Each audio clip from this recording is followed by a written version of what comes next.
cómo llegar a un diagnóstico, ¿no?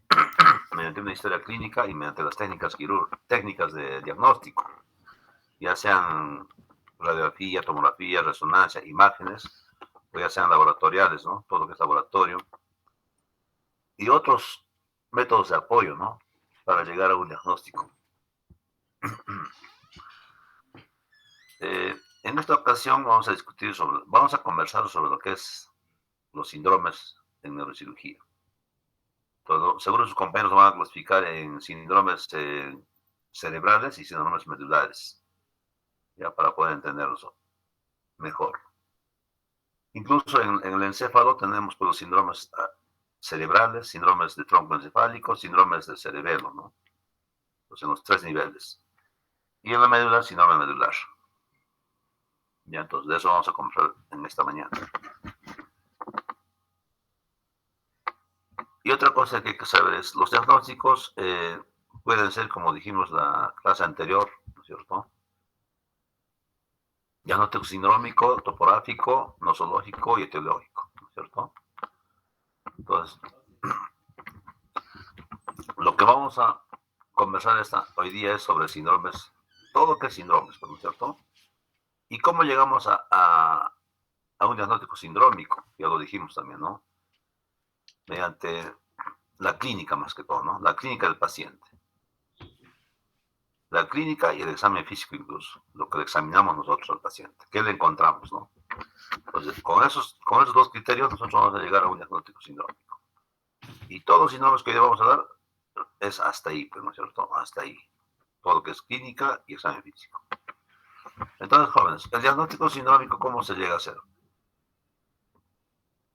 Lo que el paciente refiere, lo que el paciente va a mencionar, ¿no es cierto? El dolor o la parestesia o la debilidad muscular, tantos signos que puede tener el paciente nos va a explicar, ¿no? Entonces, el problema clínico.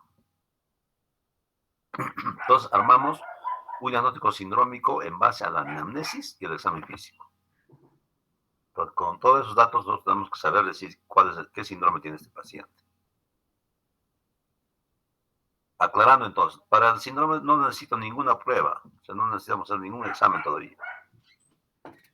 Finalmente, el síndrome es la suma de signos y síntomas orientados a un diagnóstico. ¿Cierto?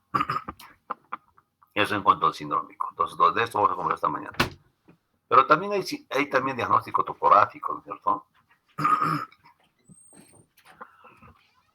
El diagnóstico topográfico es el síndrome que puede deberse a muchas causas. Por eso que aquí es donde vamos a hacer los diagnósticos diferenciales, bueno. Nos preguntaremos aquí nosotros cuál será la causa, ¿no? de este síndrome, ¿no? Del paciente que estamos sospechando. Entonces, para eso sí necesito saber qué cosa, dónde está la lesión. ¿Y cómo voy a saber dónde está la lesión? ¿No? Entonces la clínica nos va a mandar, ¿no? A ubicarnos en dónde está la lesión. Y también nos preguntaremos, ¿es central o periférico? Entonces, central es todo lo que es el encéfalo y todo lo que es la médula, ¿no? Y periférico, ya saben ustedes que son los nervios craneales y los nervios raquídeos, ¿no es cierto? Entonces, eso hay que saber diferenciar también. Entonces, todo eso nos tenemos que preguntar para dar el diagnóstico topográfico. Para confirmar, pido una prueba auxiliar. Y esa prueba muchas veces es una imagen, ¿no? Puede ser rayos X, tomografía, resonancia. Entonces, con esto nosotros estamos llegando a un diagnóstico topográfico. ¿No? Nos va a decir dónde está, en qué lugar está la lesión. ¿Ya? Entonces, ahí sí necesitamos ya las imágenes, la prueba de diagnóstico. Luego tenemos el diagnóstico nosológico. El nosológico. ¿En qué consiste esto? La lesión que hemos ubicado ya lo encontramos, ¿no? Ya sabemos dónde está, topográficamente ya sabemos dónde está. Y ahora hay que saber qué es, pues, ¿no? ¿De qué se trata? ¿Qué lesión es? ¿Qué cosa es? ¿Es tumor, absceso, pus? ¿Qué cosa es, no? O sea, es hematoma, o es contusión, o quiste. ¿Qué es? ¿De qué se trata? Nos tenemos que preguntar, ¿no? ¿Qué es? Perdón. ¿Y cuál es su nombre? Pues hay que ponerle nombre, pues, ¿no? justamente hay que llegar al nombre de la lesión. ¿Qué tipo de lesión es? Entonces, como dicen, ¿no? Puede ser un tumor, hemorragia, abscesos, granulomas de TB, ¿no? Quistes, como le digo, neurocisticercosis, quistes atíricos, tantas cosas que puede haber, ¿no? Para eso también necesitamos imágenes, ¿no? Con las imágenes nos vamos a apoyar y vamos a decir, en la resonancia o en la tomografía ya vamos a poder nosotros observar y describir qué tipo de lesión es, ¿no es cierto? Ahí vamos a decir, el diagnóstico nosológico, con estas imágenes vamos a decir de qué se trata, si es tumor o es un absceso u otra lesión. Y finalmente el etiológico, ¿no? Ustedes saben ustedes por historia clínica, por semiología, pues, ¿no? Es un resumen esto, ¿no? Pero es igualito en la cirugía, pues, ¿no? Hay que estar seguros de qué se trata. Etiológico, hay que saber ahora por qué, o sea, cuál es la causa, por qué ha crecido esa lesión ahí, ¿no? Porque, ¿cómo apareció? O, o si ha crecido o no ha crecido, ¿no? Entonces, el etiológico tenemos que, ya sabemos nuestra la lesión, ¿cierto? Ya sabemos de la lesión. ¿Qué lesión es y cuál es la causa? Necesito pruebas auxiliares. O sea, ya, incluso a veces estamos dudando. Puede haber duda puede haber una duda, por decir una lesión en el cerebro, más fácil, ¿ya? Intraparenquimal. En una tomografía puede haber duda, ¿no? O es absceso o es tumor, o es quiste, ¿no? O sea, no estamos muy seguros, ¿no? Con la resonancia podemos ya más afinar, ¿no? Más fino, ¿no? Igual tal vez nos queda la duda de que de repente tal vez es un quiste o es un absceso. Tampoco estamos seguros. Entonces ya necesitamos otro tipo de exámenes, de pruebas auxiliares más, ¿no? Otros exámenes auxiliares más para estar seguros. ¿Ya? Entonces, seguiremos incrementando otros estudios, ¿no? Ya podemos hacer punción lumbar, ¿no? Estudio del LCR, ¿no? Podemos hacer también pruebas para tumores, ¿no es cierto? Hay N de pruebas para tumores, para descartar tumores. Entonces, con eso ya damos el diagnóstico etiológico.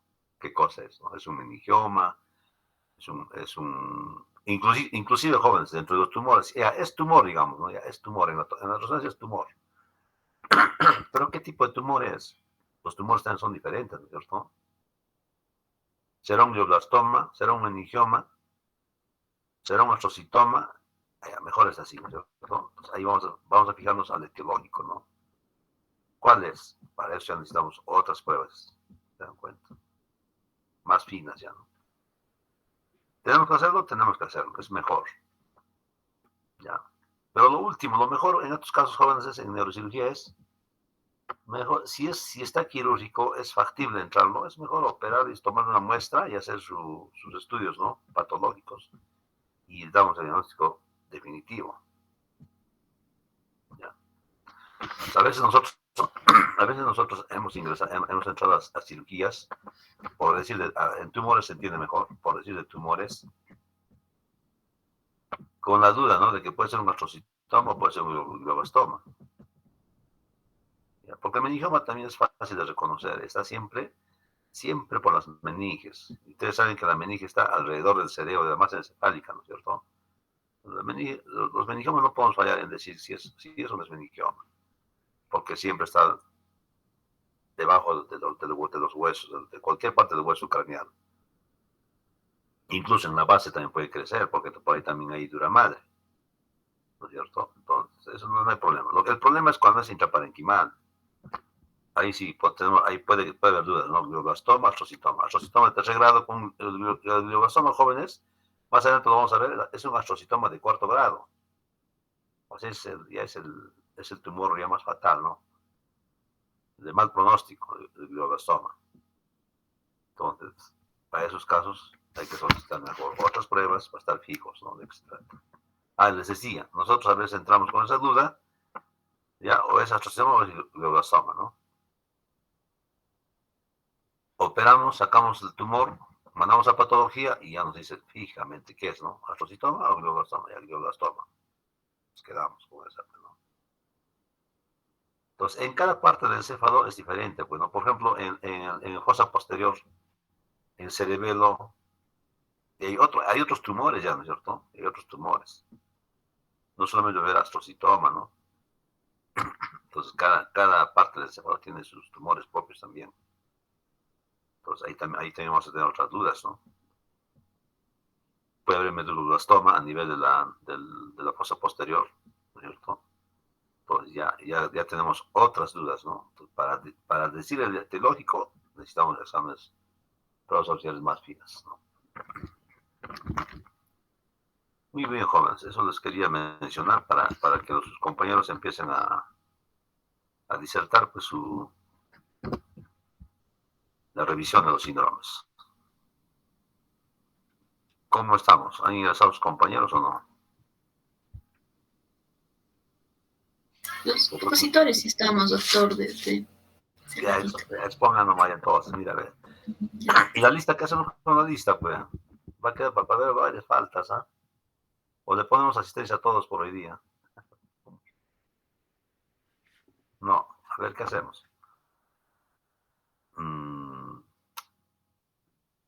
Tomaremos una lista, jóvenes, porque esto está en grabación. A ver.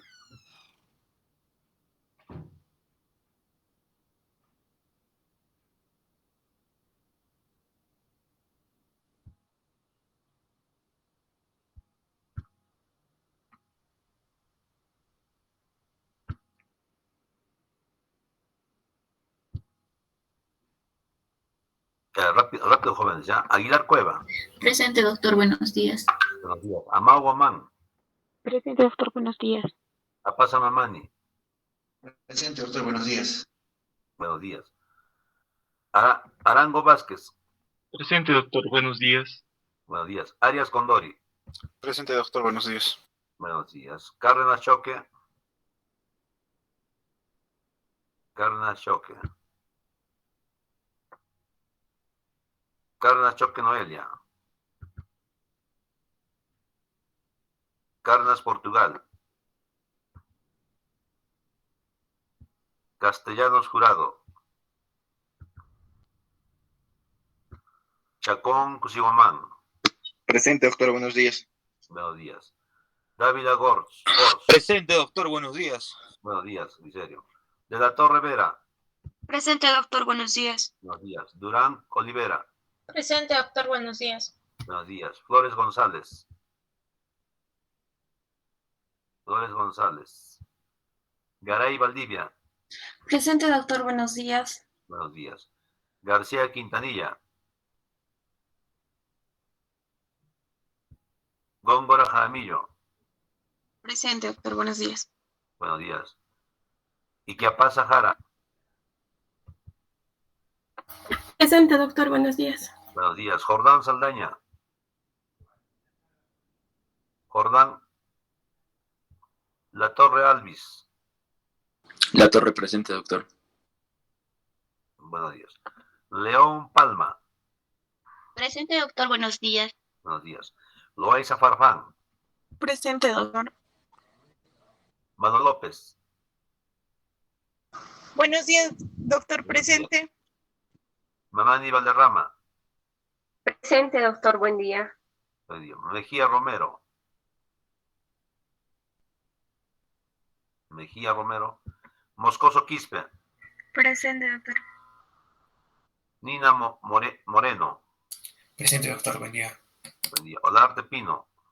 Presente, doctor, buen día. Buenos días. Ontón Condorgomán. Presente, doctor, buenos días. Buenos días. Ortega Rivas. Presente, doctor, buenos días. Buenos días. Ortiz Yucra. Presente, doctor. Paredes Pedraza. Presente, doctor. Quillahuamán Zúñiga. Presente, doctor, buenos días. Buenos días. Ripa Contreras. Rivas Ramos. Presente, buenos días. Buenos días. Sánchez Rivero. Presente, doctor, buenos días. Buenos días. Santos Chacón. Presente, doctor, buenos días. Buenos días. Villacresis Conza. Presente, doctor, buenos días. Buenos días, muy bien. A ver, jóvenes, empiecen a presentar su... Doctor, buenos días. Un favor, ¿me Sí. puede considerar, por favor, en la lista? Soy Cárdenas, Portugal. Por favor. Cárdenas, Portugal. ¿Alguien más? Sí, doctor. Ya, muy bien.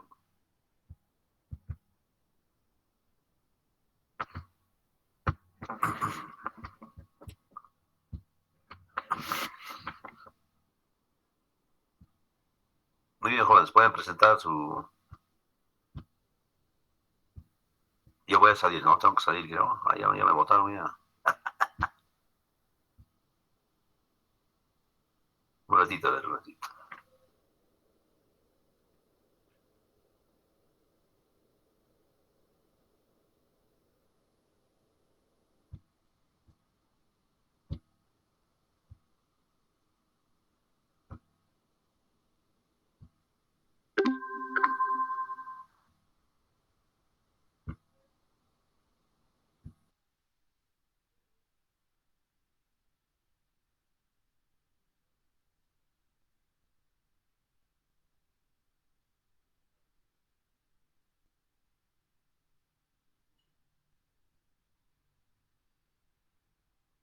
Doctor, ¿ya podemos empezar?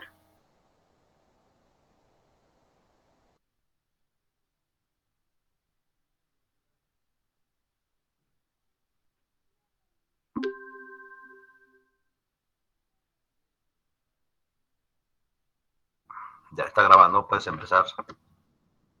Ya, doctor. Doctor, buenos días, compañeros, buenos días. En esta ocasión vamos a exponer el tema de síndromes cerebrales y medulares. Siguiente, por favor. Bueno, en esta ocasión yo voy a explicar sobre los síndromes cerebrales, en el cual, nos vamos a ubicar principalmente. La parte cerebral se va a componer por lo que es el cerebro, la parte del tronco encefálico, que dentro de esto vamos a tener, en la parte cerebral vamos a tener los distintos lóbulos, tanto frontal, parietal, temporal, occipital. En la parte del tronco encefálico vamos a tener lo que es el cerebelo, lo que es el mesencéfalo, la protuberancia, el bulbo y lo que es la médula espinal. Siguiente.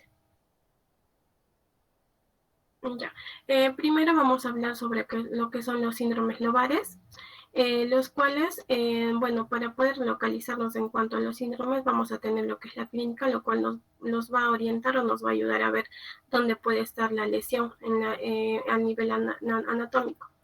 Dentro de los síndromes lobares vamos a tener lo que son los síndromes frontales, primeramente, en el cual el lóbulo frontal va a constituir un tercio de lo que es la superficie hemisférica del cerebro. Se va a extender desde la porción anterior, donde va a estar la zona frontal, hasta lo que es la parte de la cisura de Rolando por la parte posterior. Hacia abajo se va a delimitar con lo que es la cisura de Silvio, lo cual lo va a separar lo que es el lóbulo temporal. Las principales funciones de manera general del lóbulo frontal van a ser las funciones de la movilidad, las funciones ejecutivas y motoras de lo que es el lenguaje y entre otras. Dentro de lo que es el lóbulo frontal vamos a tener aparte lo que es la zona tanto motora, la zona premotora y la zona prefrontal.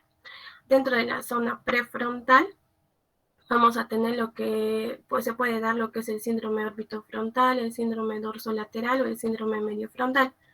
En el síndrome orbitofrontal, más que todo se va a encargar de lo que es el control de los impulsos y la autorregulación de la conducta.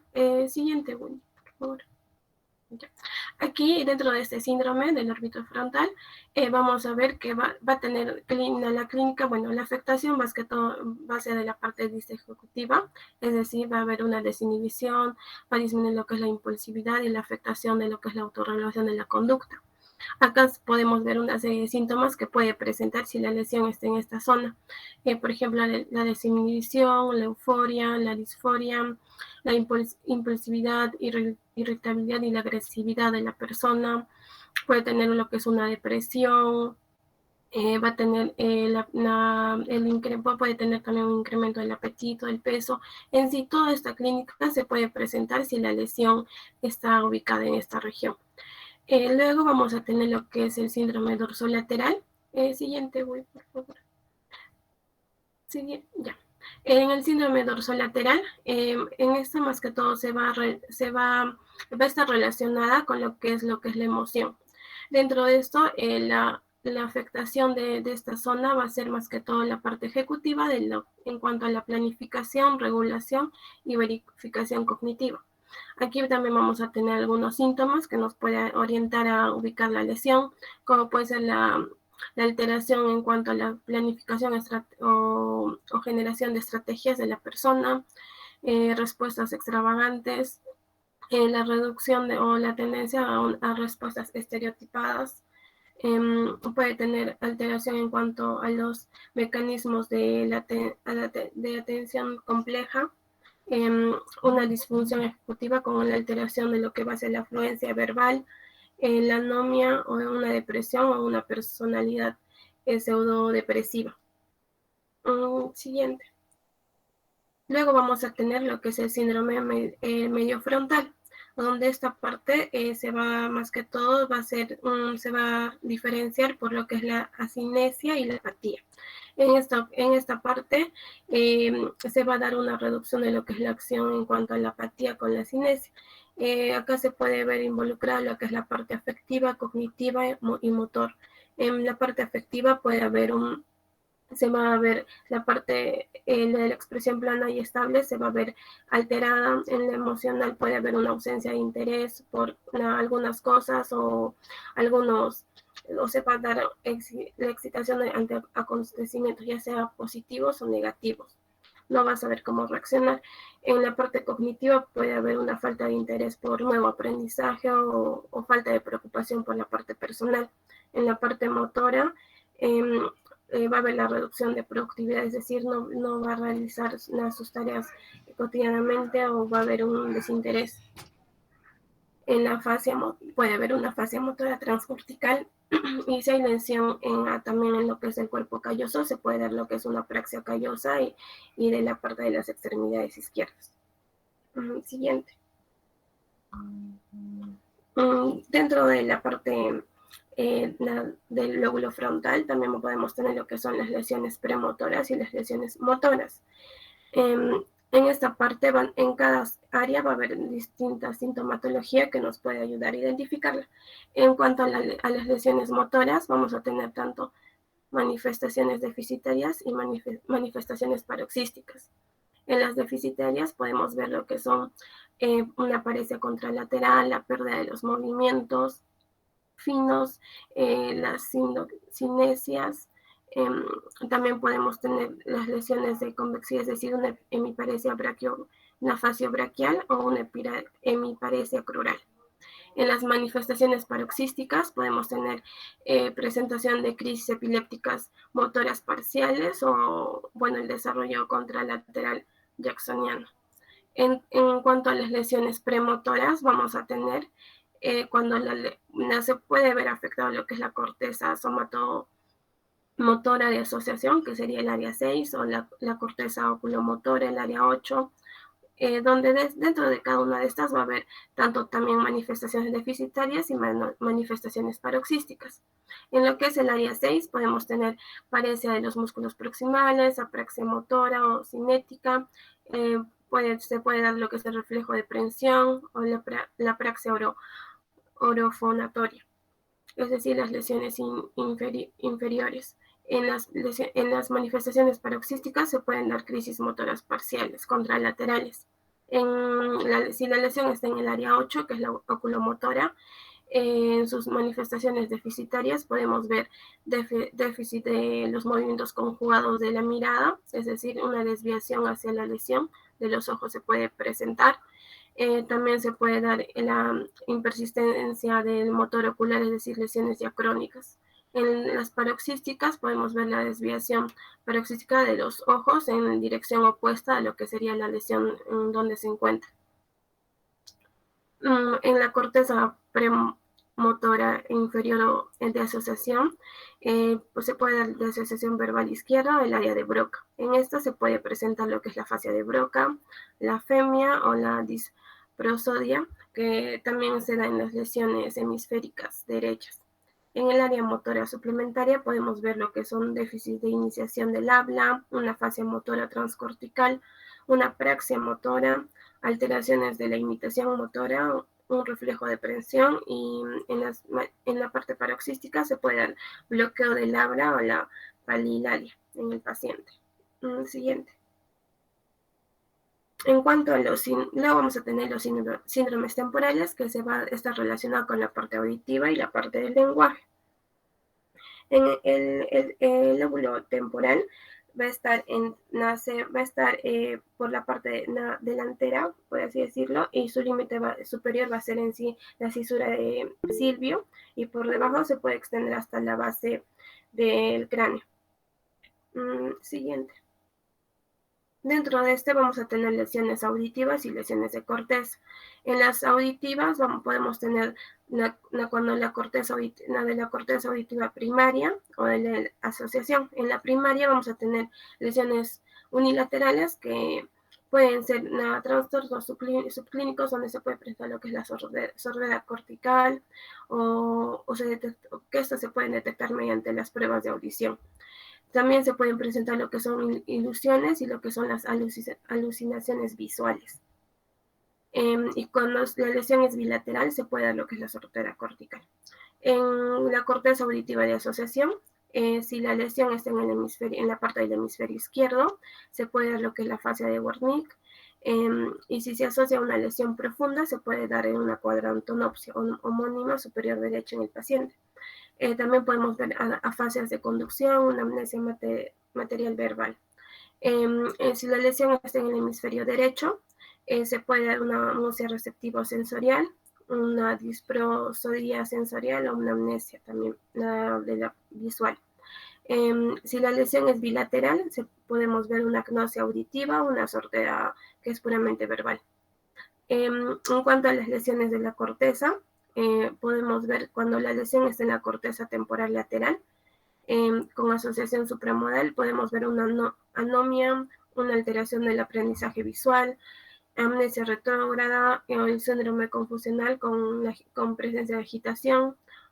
Si la corteza, si está afectada la lesión está en la parte de la corteza temporal inferior a lo que es la asociación visual, vamos a poder ver una agnosia visual, una prosopagnosia, una acromatosia, una anomia para los colores. Y si está en la parte de la corteza límbica y paralímbica, vamos a poner también distinta clínica, como la alteración de la memoria a largo plazo, ilusiones, la depresión, una conducta estereotipada, puede haber psicosis, una disgeusia o disautonomía o una sinestesia. Siguiente. Ya. Ahora vamos a tener en cuanto a la parte al lóbulo parietal, donde vamos a tener los síndromes parietales, donde se va a relacionar con lo que es la somatosensación e integración sensomotora. El lóbulo parietal va a estar delimitado hacia adelante por la cisura de Rolando, lo cual lo va a separar de lo que es el lóbulo frontal, y del lóbulo temporal se va a separar con lo que es la cisura de Silvio. Entre el lóbulo parietal y el occipital en sí no hay un límite anatómico preciso que podamos decir que es una delimitación. Pero dentro de esto vamos a tener lesiones en el área somatosensorial primaria contralateral, donde podemos ver atrofia del músculo parietal, epilepsias parciales sensitivas, una alteración de la sensibilidad tanto cutánea y propioceptiva. Si la lesión está en el área somatosensorial secundaria, vamos a ver alteraciones de la discriminación táctil fina, una agnosia táctil, una ataxia parietal, un síndrome pseudotalámico o una hemiparesia táxica. Cuando la lesión está en el hemisferio izquierdo, vamos a poder ver lo que es un anomio, una ataxia con agrafía, un síndrome de Nagersmann, una apraxia conceptiva, una desorientación espacial en el paciente, una apraxia de la parte del vestido, una extinción y negligencia derecha, que suele ser infrecuente. Si la lesión está en el hemisferio derecho, podemos ver una negligencia espacial, un trastorno visualoespacial, una alexia, una grafía espacial, o síndromes confusionales que se podemos presentar. Cuando las lesiones no van a ser hemisféricas y van a ser bilaterales, se puede presentar lo que es un síndrome de White, que son lesiones parieto-occipitales, una apraxia ideatoria, una autopoagnosia o una simbolia del dolor. Siguiente. Luego vamos a tener lo que es en la parte del occipital, que vamos a ver los síndromes occipitales, que se va a relacionar más que todo con lo que es la corteza visual primaria y la corteza de asociación visual.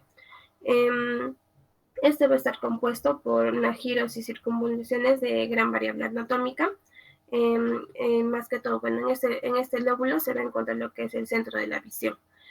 Por lo tanto, su clínica va a estar relacionada con esto. Si la lesión si presenta una lesión masiva unilateral, se puede dar lo que es una hemianopsia homónima contralateral. Si es una lesión parcial, se puede dar lesiones inferiores, superiores o incluso puede presentar alucinaciones visuales. Si la lesión es bilateral, se puede dar lo que es una ceguera central o un síndrome de Didet-Boccaccio. Cuando la lesión está en el hemisferio izquierdo, podemos ver una hemiacromatopsia derecha, una anomía para el color, una agnosia visual, una afasia óptica. Si está en el hemisferio derecho, una prosopagnosia, una desorientación espacial o una palinopsia. Si la lesión es bilateral en la parte inferior, podemos poner una agnosia visual, una desorientación espacial, alucinaciones visuales complejas. Si la lesión es bilateral, pero en la parte superior se puede dar lo que es el síndrome de Balint, que es una lesión parieto-occipital. Siguiente. Bueno, ahora vamos a hablar en cuanto a lo que son los síndromes troncoencefálicos, los cuales vamos a ver en lo que es la parte de lo que es el mesencéfalo, la protuberancia y lo que es el bulbo. Dentro de los síndromes, acá vamos a tener lo que son los síndromes mesencefálicos. Aquí vemos un corte, lo que es al nivel del colículo superior, para poder ubicarnos anatómicamente, porque de acuerdo a la zona que va a estar la lesión, vamos a tener la clínica. Por ejemplo, acá vamos a tener lo que es el tercer craneal, que va a estar acompañado de lo que es el núcleo de Edinger, Westphal, que se encarga de la parte parasimpática, de lo que es la miosis. Cuando hay una lesión a este nivel, vamos a poder ver que el paciente puede presentar lo que es una midriasis.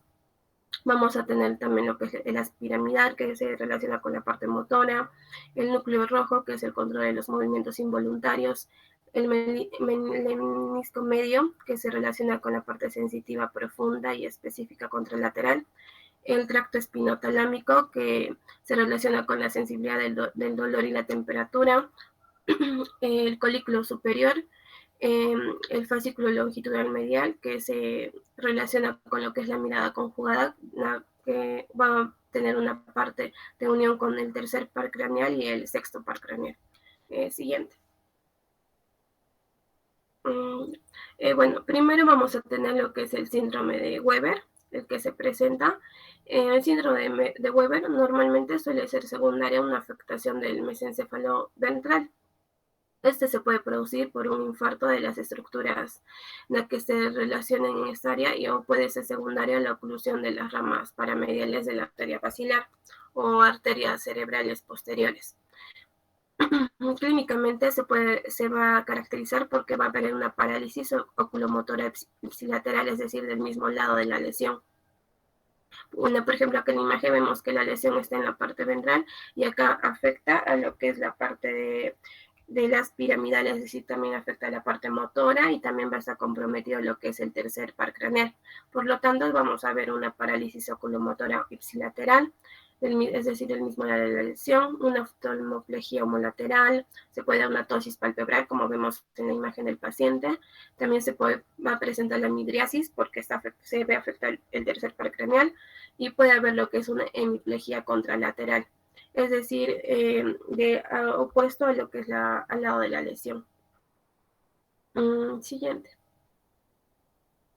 Luego vamos a tener lo que es el síndrome de Benedict, que este síndrome se puede producir debido a una afectación de lo que es el tegmento dorsal del mesencéfalo y generalmente es secundario a lo que es una oclusión de las ramas de la arteria cerebral posterior, los cuales dan aporte sanguíneo en lo que son los núcleos del nervio oculomotor y el núcleo rojo. Por lo tanto, la lesión va a ser una lesión que va a afectar una parte del núcleo rojo, como vemos aquí, el tercer nervio craneal, una parte de lo que es el menisco medial y una parte de lo que son los del locus niger. Todo esto va a hacer que la clínica sea en el paciente una oftalmoplegia homolateral, una anestesia contralateral, es decir, al lado opuesto de la lesión donde se presente. También se va a ver una afectación de los movimientos involuntarios, los cuales van a ser contralaterales. Puede ser una hemicoria, un temblor intencional, una hemiatetosis, y también va a haber una hemiplegia contralateral. Es decir, que si la lesión está en la parte izquierda, la hemiplegia va a estar en la parte derecha del paciente. Luego vamos a tener lo que es el síndrome de Claude, el cual suele estar producido por un infarto de lo que es la porción dorsomedial del mesencéfalo. Se puede dar por una oclusión de las ramas perforantes, nada pequeñas, de la arteria cerebral posterior. También se va a ver afectado lo que es el núcleo del tercer par craneal y el pedúnculo cerebeloso. Aquí, por ejemplo, vemos cómo afecta tanto el núcleo rojo, la parte del pedúnculo y también lo que es el locus niger. Aquí, más que todo, su clínica en el paciente va a producir lo que es una parálisis oculomotora ipsilateral, es decir, del mismo lado de la lesión, como vemos en imagen, y puede presentar también el paciente lo que son las ataxias contralaterales, tanto de miembro superior e inferior. Siguiente. Luego vamos a tener lo que es el síndrome de Parinau, el cual puede estar causado por una compresión de lo que es la parte del techo del mesencéfalo a lo que es a la altura de los colículos superiores. Esta lesión puede estar ocupante en lo que es la parte adyacente de lo que puede ser la comisura posterior o la región pineal del paciente. Como vemos acá, la lesión va a estar en esta zona donde está resaltada, y acá también puede estar acompañada de lo que es la glándula pineal. Y cuando hay un tumor en esta zona, un tumor pineal, puede dar también esta clínica o este síndrome de Parinau en los pacientes. En la clínica que se va a presentar va a ser la parálisis de la mirada vertical hacia arriba, es decir, el paciente no va a poder ser la mirada hacia arriba, pero la mirada hacia abajo va a estar conservada. También puede presentar una convergencia ocular defectuosa, anisocoria y midriasias, y se puede presentar lo que es el signo de Collier, que es la retracción del párpado. Luego vamos a tener lo que es el síndrome de Folliet superior o peduncular, el cual la lesión va a estar ubicado en va a afectar lo que es el núcleo rojo, el tercer nervio craneal, en una parte de lo que es las piramidales, es decir, va a estar comprometido también el área motora, y lo que es el fascículo longitudinal medial, es decir, la mirada conjugada también se va a ver afectada. Es por eso que en el paciente se va a presentar lo que es una oftalmoplegia homolateral. Es decir, la lesión en este caso se va a encontrar en la parte izquierda, en la región izquierda, y la mirada del paciente va a estar desviada hacia el lado izquierdo, hacia el lado de la lesión. Pero la parálisis y la hemiplegia van a estar en el lado derecho, es decir, van a ser contralaterales. Siguiente. Bueno, luego vamos a tener lo que son los síndromes protuberanciales, es decir, de la parte del prosencéfalo, donde este corte va a ser a nivel del colículo facial. Aquí, por ejemplo, vamos a ver lo que es el fascículo longitudinal medial, que se va a encontrar aquí, que es la región verde, y la región posterior va a ser lo que es el cuarto ventrículo. Vamos a tener el colículo facial, la formación reticular, que es la parte celeste, el menisco medio, las fibras piramidales, las fibras pontinas transversales, lo cual va a formar lo que es el pedículo. cerebeloso medio, también vamos a tener el cerebeloso inferior y superior. Acá también vamos a encontrar lo que es el sexto par craneal y el séptimo par craneal. Siguiente. Dentro de esto, de la parte de esta zona, vamos a tener los síndromes de, por ejemplo, de Miller-Guller, el cual va a ser la lesión va a estar en la parte de las fibras piramidales, y por lo cual la clínica va a tener una clínica ipsilateral, donde el paciente va a presentar lo que son la parálisis facial periférico total, es decir, el mismo lado de la lesión. Si la lesión está en la zona izquierda, la parálisis facial va a estar en la zona izquierda, y también puede estar acompañado con o sin la parálisis del sexto par, porque también este se ve afectado. En la parte contralateral se puede dar lo que es la hemiplegia parcial, es decir, si la lesión está en la zona izquierda, la hemiplegia va a estar en el cuerpo derecho del paciente. Y la hemiplegia normalmente suele ser braquiocrural, es decir, pierna y brazo. Luego vamos a tener lo que es el síndrome de Foliat inferior, que este es protumberancial, a diferencia del anterior que era superior.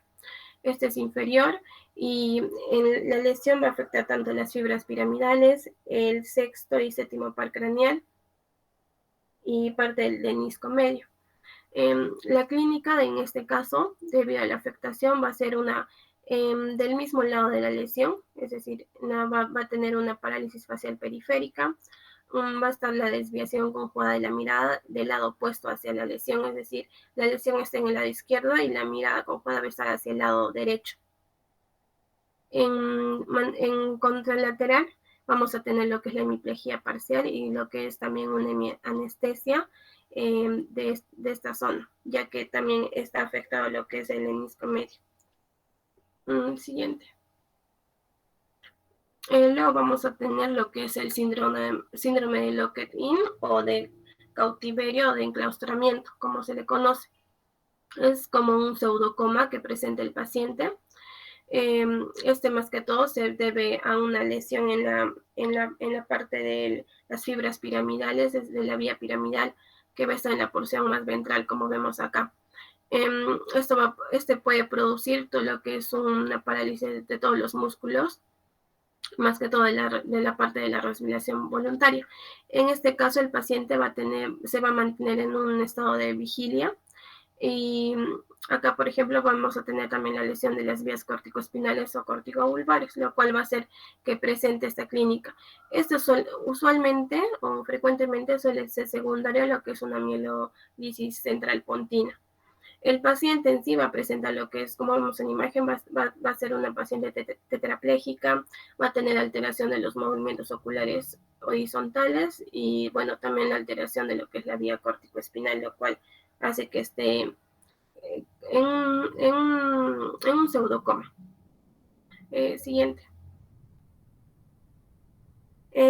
Bueno, ahora vamos a tener lo que son los síndromes vulvares, que en esta zona, bueno, para ubicarnos, este corte es a nivel de las pirámides vulvares, donde acá vamos a poner lo que es el bulbo raquídeo, donde vamos a ver que acá el nervio, el 12º nervio, que es el que podemos ver a nivel de este corte. También vamos a tener lo que son la pirámide vulvar, el menisco medio, las olivas vulvares, el tronco descendente, el núcleo ambiguo, que está compuesto por el 9º, 10º y 11º par craneal. Después vamos a tener también lo que es los núcleos del tracto solitario, que se relaciona con la parte del gusto, los núcleos vestibulares, el núcleo motor del 10º par craneal, que presenta el reflejo nauseoso y demás. Siguiente. Ya. Dentro de esto vamos a poder decir bueno, primero vamos a tener lo que es el síndrome de Jenire, que es el vulvar medial.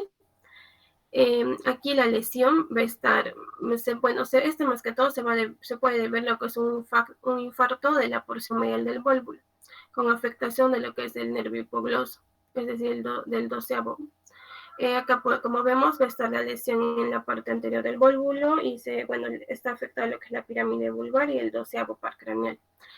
En este caso, el paciente va a presentar lo que es una parálisis del músculo de la lengua, es decir, como vemos en la imagen, la parálisis de la hemilengua, en este caso, la punta de la lengua va a estar dirigida hacia el lado de la lesión, es decir, en este caso está hacia la izquierda, por ende la lesión se va a encontrar en el lado izquierdo.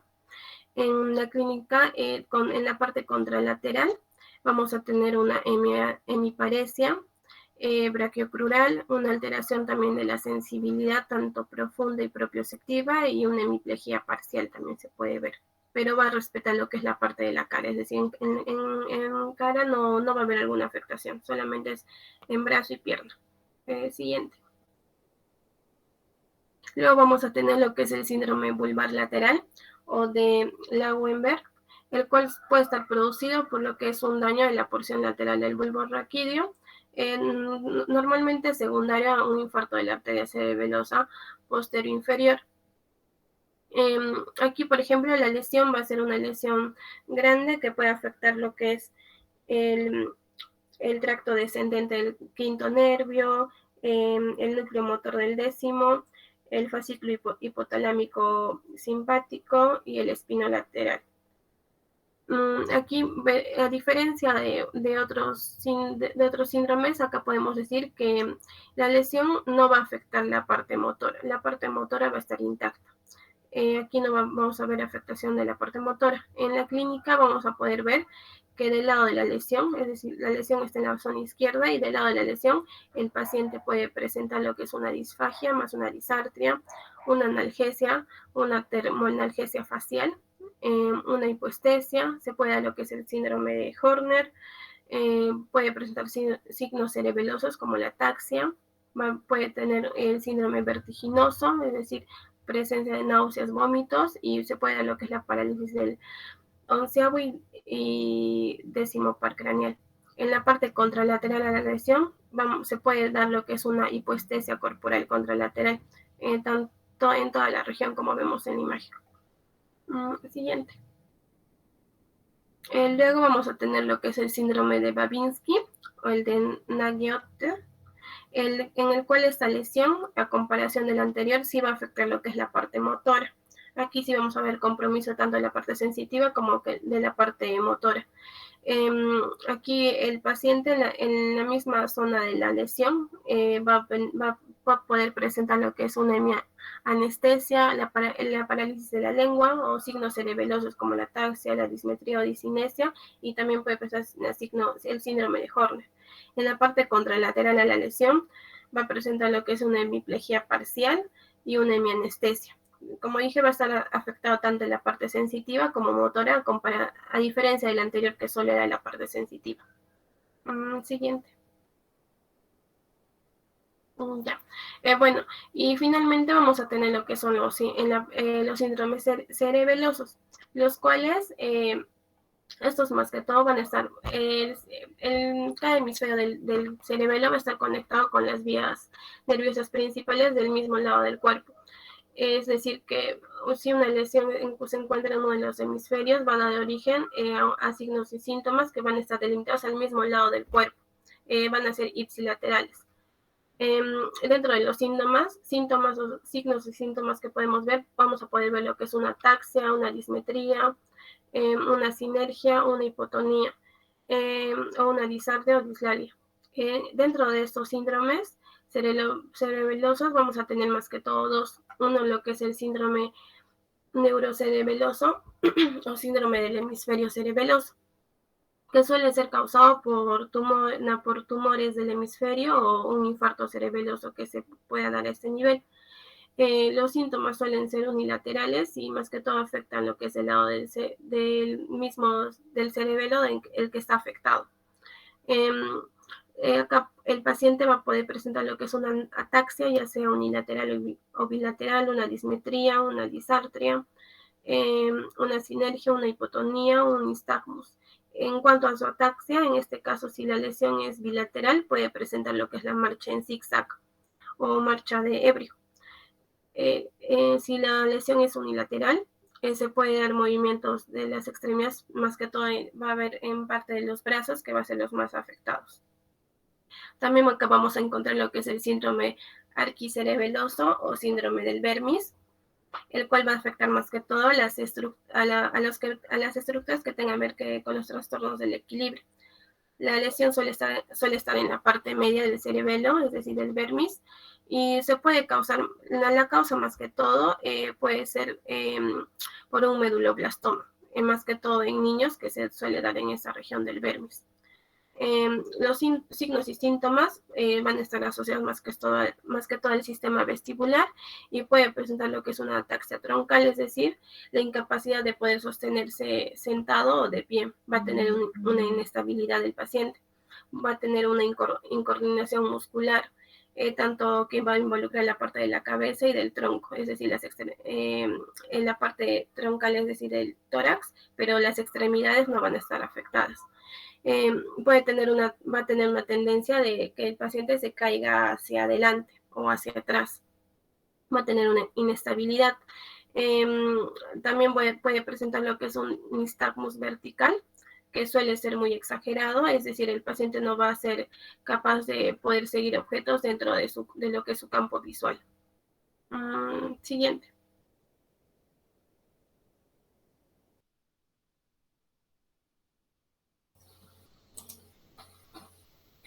Doctor, buenos días. Mi nombre es Winnie Aguilar y vamos a continuar con la exposición viendo los síndromes medulares. Bueno, el contenido, vamos a ver un breve recuento anatómico, la etiología, es decir, las causas, ¿no?, que van a producir estos síndromes. Vamos a ver cada uno, vamos a desglosar cada uno: el síndrome de lesión radicumedular, medular aguda, transección medular completa, hemisección medular Brown-Séquard, demisección de lesión centromedular, del síndrome medular anterior y posterior, el síndrome del epícono, síndrome del cono medular y de cola de caballo. Bien, hablando de síndromes medulares, vemos aquí que el compromiso de la médula puede ser de forma aguda o de forma crónica, y esto puede realizar diferentes tipos de sintomatología dependiendo del caso. Y vemos aquí que la médula es un lugar por donde pasan casi todas las aferencias sensitivas y las aferencias motoras que provienen del encéfalo.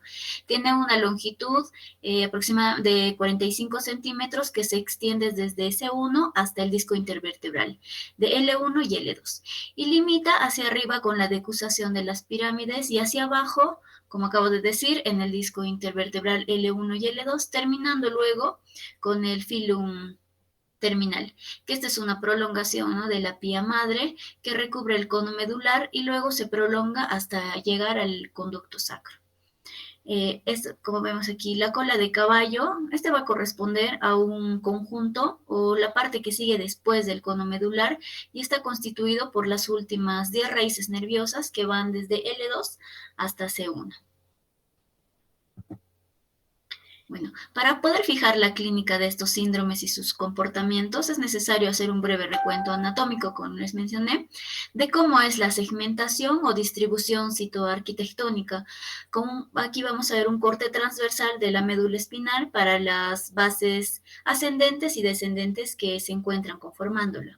Podemos ver aquí, primero, al fascículo córtico-espinal anterior y el fascículo córtico-espinal lateral. El fascículo córtico-espinal anterior se encarga de transportar las fibras descendentes, o sea, las fibras aferentes, a nivel del cordón espinal anterior y transmite los impulsos nerviosos hacia el sistema motor voluntario. De igual forma, el fascículo córtico-espinal lateral en el cordón lateral, obviamente, y tiene una distribución somatotrópica. Luego vamos a ver el fascículo espinotalámico y el fascículo espinotalámico también lateral, donde es aquel que se encarga de transmitir las fibras sensitivas para el dolor, la temperatura, es decir, las fibras termoalgésicas. Luego vamos a ver el fascículo espinocerebeloso anterior, y posterior también, a su vez. Ya, el fascículo espinocerebeloso anterior, aquí vemos, que es el que se encarga de transmitir las fibras de sensibilidad de la propriocepción inconsciente, que van a estar dirigidas hacia lo que va a ser el paleocerebelo, y específicamente transmiten información desde los miembros inferiores a mitad del tronco. Y el fascículo espinocerebeloso posterior y el fascículo cuneocerebeloso,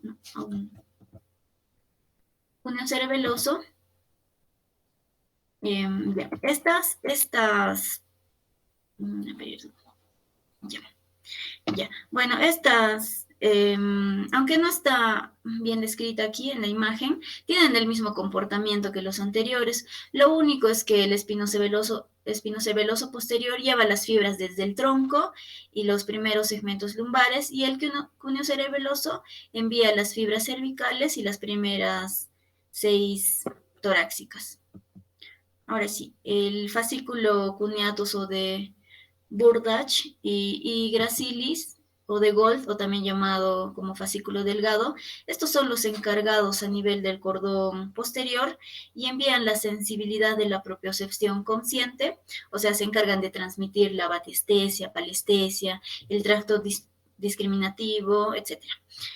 El fascículo más central o más medial es el fascículo delgado o de Gracil, que vemos aquí, que se encarga de enviar las fibras a partir del sexto segmento dorsal. Este va desde T12, y el fascículo de Burdach o cuneiforme lo hace desde T1 hasta T6. Bueno, las diferentes causas o etiología de los síndromes se van a agrupar en estos 6 grupos. Como vamos a ver, anomalías congénitas como disrafismo medular, como diasteomielia. Vamos a tener lesiones vasculares como malformaciones arteriovenosas, fístulas durales arteriovenosas, angiomas, infartos y hemorragias. Vamos a tener un conjunto de grupos tumorales extra e intra medulares con metástasis y linfomas vertebrales, intramedulares también como astrocitomas y ependiomas. La siringomelia, enfermedades degenerativas como una hernia discal, estenosis de canal medular, inflamatorias, vamos a ver infecciosas a tipos de virus, hongos, bacterias, parásitos, y no infecciosas como la esclerosis múltiple. Ya. Bueno, ahora vamos a iniciar con la primera patología, que es el síndrome de lesión radicomedicular, que es secundaria a una lesión y afecta principalmente o inicialmente a una raíz nerviosa, que a medida que se hace extensiva va comprimiendo cada vez la médula, ocasionando una lesión de la misma. Esta es una lesión que se aloja en lo que va a ser el canal raquídeo, y los síntomas inicialmente, vamos a ver que hay dolor en el segmento en el que va a estar afectado, y que luego por la compresión espinotalámico lateral secundaria a la distorsión, ¿no?, que ocasiona en esta lesión de la médula espinal, se va a producir una debilidad homolateral, y luego, a medida que pasa, va a hacerse bilateral, asociado también a trastornos sensitivos, sacros, a parestesias, que van desde los miembros inferiores ascendiendo y también hacia sacros, y puede haber, ¿no?, la presencia de reflejos de liberación medular, reflejos como Babinski y reflejos osteotendinos. Las causas más comunes de estos son los meningiomas a nivel del canal espinal y neurofibromas. Durante los síndromes de lesión medular aguda, de donde se agrupa la gran mayoría de síndromes, existen 2 entidades muy importantes que hay que diferenciar, que son el shock medular y el shock neurogénico. El shock medular, que puede tener una duración posterior a un traumatismo de 24 horas, incluso se pueden tardar hasta 4 semanas, y se va a caracterizar por una parálisis flácida, por una reflexia, abolición de la sensibilidad e incontinencia urinaria. Esta incontinencia urinaria se debe a una interrupción de las influencias de los miembros inferiores, que están mediadas por el tracto córtico espinal, están el tecto espinal, el rubro espinal, vestíbulo espinal, etc. Y como muestra aquí, posterior a un trauma. y este no responde a líquidos. Y el shock medular no es lo mismo que shock neurogénico, pero cuando la lesión medular se encuentra a niveles altos en niveles cervicales, esto puede ir asociada a lo que va a ser un shock neurogénico, que constituye una pérdida del tono vasomotor simpático, o sea, una alteración de las vías simpáticas, en donde esta misma alteración va a producir una pérdida del tono vasomotor, a la inervación simpática del corazón y se va a manifestar clínicamente con una bradicardia, una vasoplejía, es decir, una hipotensión secundaria a vasodilatación. Como dice aquí, no responde a líquidos y se debe descartar el shock hemorrágico también. Bueno, dentro de los síndromes medulares agudos tenemos también al síndrome de transección medular completa, y estos van a ser la pérdida de sensibilidad que es secundaria a una interrupción de los tractos ascendentes y de las columnas posteriores y laterales. Va a existir un déficit motor bilateral que generalmente es 2 o 3 niveles debajo de la lesión. Vemos aquí. Debajo de la lesión asociada a atrofia en estadios avanzados. Vamos a tener un déficit esfinteriano por interrupción de las vías autónomas descendentes. Vamos a ver la aparición de reflejos patológicos por una liberación de los segmentos medulares superiores. Este es por la pérdida del control del tracto córtico-espinal y la reflexa cutánea. Vamos a ver una profunda alteración de las vías de sensibilidad, tanto profunda como superficial. Dentro de las causas vamos a tener a traumas vertebrales, una compresión medular, lesiones vasculares, la mielitis, la mielomalacia y heridas por arma blanca, y aquí también se agregan las heridas por armas de fuego. Ya. Bueno, vamos a tener luego dentro de los síndromes de hemisección medular el síndrome de Brown-Séquard, que es el síndrome donde hay una lesión de la médula, donde afecta solamente la mitad de la médula. Este tiene características que están aquí descritas, sin embargo, los más importantes son las que están subrayadas y de azul. Por ejemplo, el lado donde ocurre la lesión en este paciente, teniendo en cuenta que esta sería una cara anterior y esta sería una cara posterior de la médula, entonces una lesión que se ubica en la parte izquierda, como vemos en esta imagen, en este lado de la lesión, el paciente puede presentar un déficit motor que es secundario a la afectación de las neuronas que están a este nivel de la columna gris anterior, y también puede ser por la interrupción del tracto córtico-espinal que desciende del mismo lado. Otro podemos ver aquí la presencia de piramidalismo, el reflejo de Babinski, la pérdida de los reflejos cutáneos, abdominales, una pérdida de los reflejos cremastéricos en el hombre. Vemos la presencia de anestesia táctil epicrítica, que es secundaria a una pérdida de la sensibilidad de los cordones posteriores, y sensibilidad profunda puede estar abolida, debido a que va a haber una interrupción de lo que va a ser la vía de la sensibilidad posterior, y clínicamente este se va a manifestar como abatestesia, palestesia, etc. Y del lado contralateral de la lesión, vamos a ver que se puede acompañar de atermoalgesia. ¿Por qué? Porque es debido a una interrupción de las fibras de la atermoalgesia que se han decusado. Entonces, este se interrumpe por un curso hacia lo que va, no hacia el encéfalo. Va a haber una sensibilidad profunda conservada, y dentro de las conservada, como vemos en la imagen, y las causas puede ser una esclerosis múltiple, o mielitis, o traumatismos. Bueno, luego vamos a ver el síndrome de lesión centromedular, que ocurre por una afectación del centro de la médula, como vemos en esta imagen, que se expresa principalmente por una alteración de la sensibilidad, termoalgesia, y por la destrucción de fibras que decusan hacia este nivel de la médula, un déficit motor característico a nivel de las extremidades superiores y del tronco. Vemos aquí más de las extremidades y del tronco. Entonces, este síndrome de la lesión va a ser por un déficit motor principalmente superior, y se afecta como les vuelvo a repetir, los miembros superiores y el tronco. Aquí también vemos una imagen de la zona lesionada. Y un déficit sensitivo lateral. Las causas vamos a tener ependiomas, artrocitomas, siringomelia.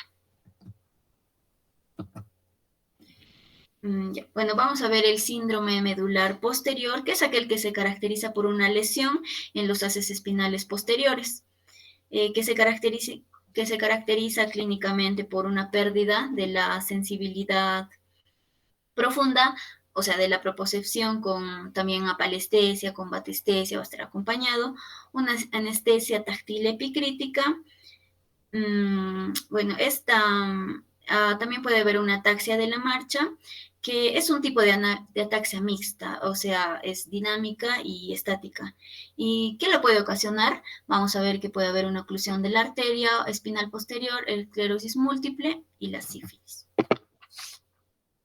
Dentro del síndrome medular anterior, que generalmente corresponde a una alteración de la arteria espinal anterior, donde por afectación de los cordones medulares anteriores hay principalmente, esta es la zona lesionada, hay principalmente un déficit motor y termoalgesia, que es bilateral y se encuentra por debajo de la lesión. Entonces, ¿qué es lo que lo puede causar? Un hematoma, una compresión medular, unos traumas, tumores. Los traumas lo puede ocasionar donde se produce una contusión medular, por ejemplo, una luxofractura o una protusión discal también lo podría causar. La sensibilidad táctil y vibratoria se ven conservadas, porque la columna posterior se encuentra la parte bilateral se encuentra se ha conservado. Y por último, el síndrome del epicono, donde el epicono es aquella sección de la médula espinal que está constituida por los segmentos L4 y S2. Y algunas literaturas he visto que dice desde L5 y S1. Y las lesiones a este nivel se van a manifestar con una debilidad de la pierna, que es más de la pierna y no del muslo. Y los trastornos sensitivos que van desde L5 hacia abajo, en donde se pueden ver afectados el escroto, el pene, los glúteos, la cara posterior del muslo, y esta región anteroexterna de la pierna, y también la planta del pie. Y bueno, también vamos a tener trastornos esfinterianos, a veces propio de pero los trastornos esfinterianos es propio del síndrome medular anterior. Casi escasamente se encuentra en el síndrome del epicono, propiamente dicho. Y la arreflexia rotuliana y aquilia también va a estar acompañada. Entonces, las causas son hematosis, compresión medular, traumas y tumores. Bueno, aquí vamos a ver un cuadro comparativo describiendo 5 aspectos importantes. Por ejemplo, en la comparación, ¿no?, del síndrome del cono medular y del síndrome de cono de la cola de caballo. En el déficit motor, que puede ser, por ejemplo, una plejía o una paresia, en el síndrome del cono medular va a ser simétrico. En el síndrome del cola de caballo va a ser asimétrico. ¿Por qué? Porque hay una afectación aleatoria de las raíces de la cola de caballo. Los reflejos puede ser en el síndrome de cono medular, puede haber una reflexia aquilea bilateral, en el síndrome de cola de caballo arreflexia unilateral. El déficit sensitivo va a ser en el síndrome del cono medular en silla de montar y en la cola de caballo en relación a la raíz que se ha visto afectada. En el síndrome del cono medular puede haber o no dolor, pero en el síndrome de cola de caballo el dolor sí es característico de esta. Puede haber un trastorno esfinteriano en el cono medular generalmente, y en el síndrome de cola del caballo puede o no estar presente. Dentro del diagnóstico vamos a ver, como mencionó el doctor, que es importante la anamnesis, el examen clínico, topográfico, para determinar, ¿no?, la etiología causal de esta. Puede confundirse con un tumor o con un absceso. Vamos a ver los exámenes auxiliares, una radiografía, tomografía, resonancia magnética, punción lumbar o prueba para tumores. Eso sería todo, doctor. Gracias.